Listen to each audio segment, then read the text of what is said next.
দুহালিয়া কালীবাড়ি।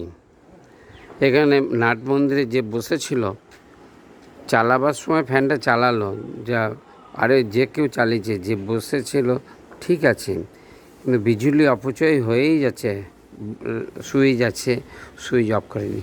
তাই এই অনাচার কি ভগবান সহ্য করবেন? ছি ছি ছি ছি ছি ছি, লজ্জার বিষয়।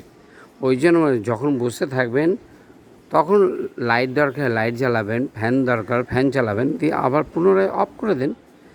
এইসব না করে নিজের স্বেচ্ছায় এইভাবে চলে যাচ্ছেন, মানে কি আর গেল, মানে নিজের পকেট থেকে তো দিতে হয় না। তাই এইভাবে বিজুলি অপচয় করা গুরুতর দণ্ডনীয় অপরাধ। খবরটি আপনাদের ভালো লাগলে লাইক করবেন, শেয়ার করবেন ও সাবস্ক্রাইব করবেন। আমার যদি কোনো কিছু বলা ভুল ত্রুটি হয়ে থাকে, পৃথিবীর সমস্ত মানুষ আমাকে ক্ষমা করবেন। পোস্টকান্দি, জেলা মুর্শিদাবাদ। দোহালিয়া কালীবাড়ির নাট মন্দিরে এইভাবে ফ্যান চালিয়ে চলে গেছেন। আমার যদি অপরাধ হয় বলা, পৃথিবীর সমস্ত মানুষ আমাকে ক্ষমা করুন। খবরটি আপাতত এখনকার মতো শেষ হলো।